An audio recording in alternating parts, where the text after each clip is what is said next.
ใหม่สุงค่ะเมื่อได้เป็นวันที่28เดือนธันวาคมปี2026ในตอนในข่าวใส่หมอหอมมีข่าวหลายๆตอนเตมาเปิ้นเผานะคะ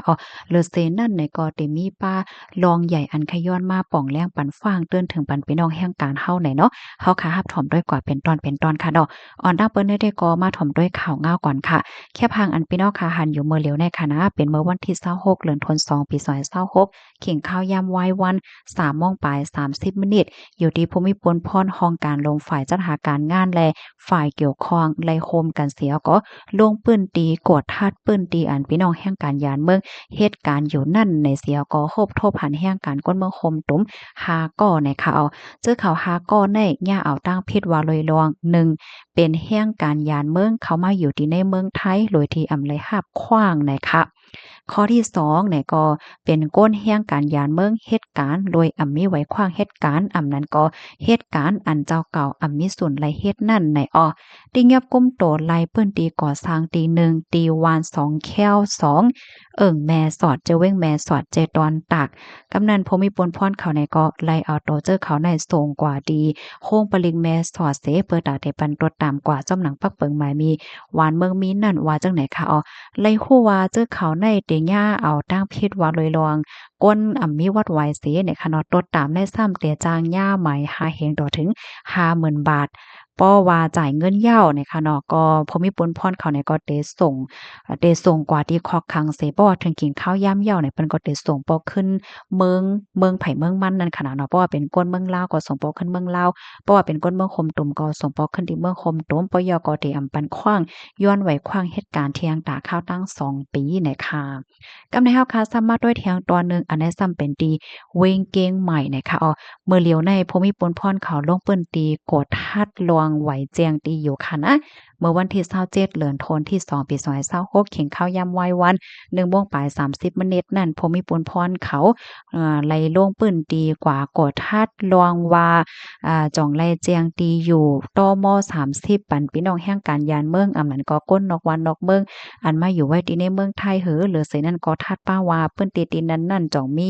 ก้นยานเมืองเขาล้อมเหตุการณ์อันอำจ้อมปักเปิงหมายมีในค่ะเนาะที่อันภูมิพลพรเขาลงทัดดินได้ก็เป็นที่หางดงจะเว้งหางดงเจตอนเก้งใหม่ในค่ะเนาะเพราะว่ากดทัดตัวเหี่ยวเนี่ยก็อำเลยครบทบผ่านว่าเฮ็ดพิษปักเปิงหมายมีค่ะกำในมาแทงตอนหนึ่ง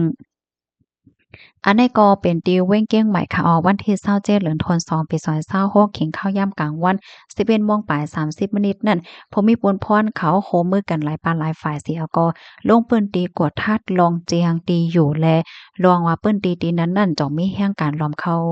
เหตุการณ์อำจ้อมหมายมีในค่ะเนาะเป็นตีสันพักหวานเจเว้งหางดงเจตอนเก้งใหม่ค่ะตีในก็อำเลยครบทบหันว่าเฮ็ดพิษปักเปิงหมายมีสังไหนค่ะเนาะนั่นยาวค่ะเพราะว่าเฮ็ดถูกแมนอยู่ในได้ก็อำย่าเอาตั้งพิษนั่นขนาดนี้เพราะว่าเฮ็ดอำถูกแมนในได้ก็จางย่าเอาตั้งพิษเนี่ยค่ะกำในซ้ำค่ะได้ขย้อนอ่อนเอาพี่น้องค่ะมาถ่อมด้วยเกี่ยวเลยลองว่าตม30ไว้แจ้งที่อยู่อันว่าในมันลำลองแลลองใหญ่กาหือเนี่ยค่ะ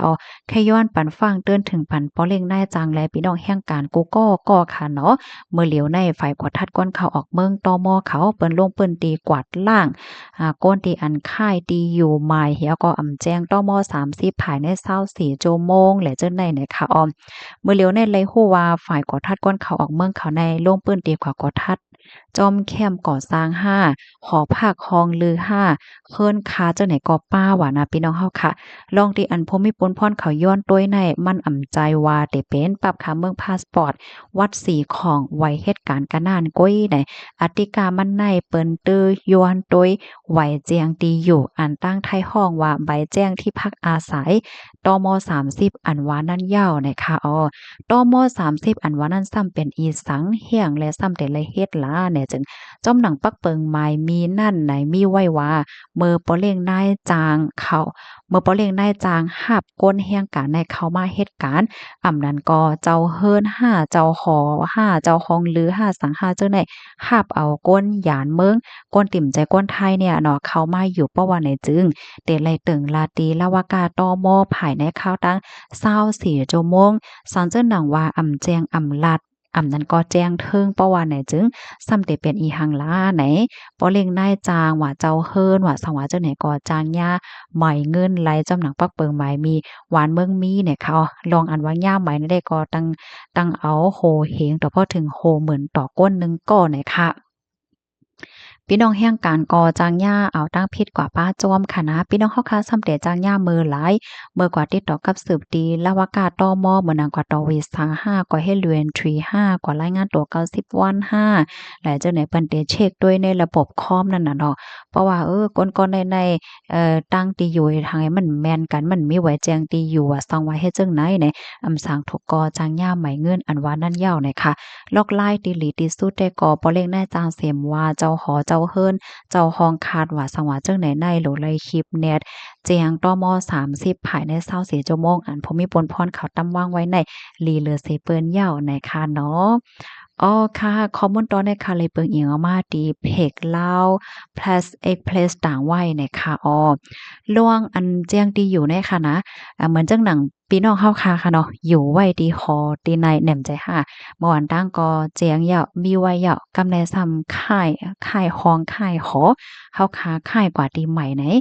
เพราะว่าเป็นห้องหอมักดีได้ก็ภูมิพลพรนั่นเปิ้นคับครึ่งปันกำเหลียวอะมันโหลไรไม่ใจสังค่ะเนาะย้อนก็เพราะว่ามันเป็นหน้าที่ปนพรของเจ้าเฮิรนเจ้าห้องขาดเขา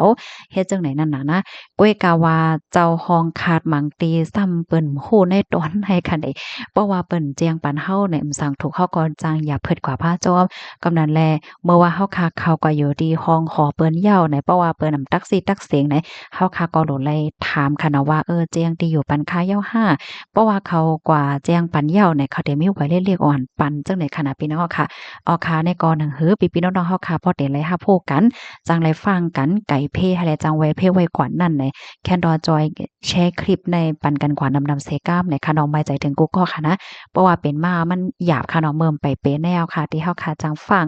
จังป้องแรงปันกันไลเฮ็ดจังได๋ค่ะนะอ๋อค่ะหมอยสุงค่ะ